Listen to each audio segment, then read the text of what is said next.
आज स्टैंडर्ड का ज़माना है। हर व्यक्ति फैशन के पीछे भाग रहा है। आज घर की रसोई बंद है, रेस्टोरेंट भरे हुए हैं, घर पर संगीत बंद है, क्लब भरे हुए हैं।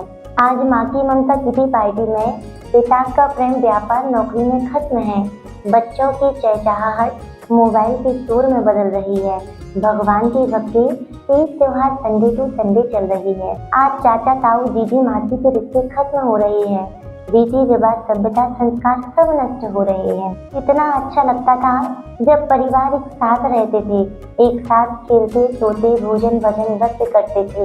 लेकिन आज सेपरेट रूम है, बच्चे विदेशों में हैं, माँ बाप गाँव में पड़े हुए हैं। अब हमें विचार करना है हम अपने स्तर से कितना ऊंचे उठ रहे हैं। कहीं हम अपने परिवार को, उसके प्रेम को, रीति रिवाज संस्कार सभ्यता को और अपने जीवन के आनंद को तो नहीं खो रहे हैं। विचार कीजिए।